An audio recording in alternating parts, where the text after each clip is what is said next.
জিনিসটা আমি যত বেশি দেখতেছি তত বেশি অবাক হচ্ছি। দ্য রিজন ইজ যে এই যে বাচ্চাদের খেলার জায়গাটা বানিয়েছে, এটা যদি আমি একটু দেখাই, কবুতরের খোপের মতো করে ছোট ছোট কিছু জায়গা রাখা হয়েছে। বাচ্চারা এখান দিয়ে ঢুকছে, বের হচ্ছে, সুন্দর করে খেলা করছে।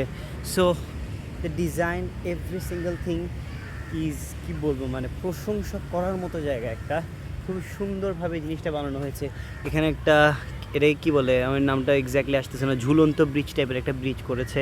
আমি যদি একটু এখানে উঠে দেখানোর চেষ্টা করি, প্রত্যেকটা জিনিস আসলে নিখুঁতভাবে বানানো, খুব সুন্দর করে বানানো। প্রত্যেকটা জিনিস দেখতে খুব সুন্দর লাগছে, খুবই ভালো লাগছে। অ্যাজ ইউ ক্যান সি, এই হচ্ছে বিষয়। এইটা হচ্ছে একটা বিশাল ওয়াটারফল, সুন্দর, অন করা হয়নি। এখানে উঠা নিষেধ সম্ভবত। এখানে মানুষজন এসে টাইম স্পেন্ড করতে পারবে। ওখানে উঠে, এই যে এটা দিয়ে উঠে, এটা পুরোটা ঘুরে, তারপরে এদিক দিয়ে ঘুরে, এটা পুরোটা একটা কাইন্ড অফ, কি বলে, ওদের অ্যাক্টিভিটি টাইপের কোনো কিছু, এরকম কোনো কিছু হইতে পারে। এই আর কি। See in the next video. Till then, আল্লাহ হাফেজ, টাটা।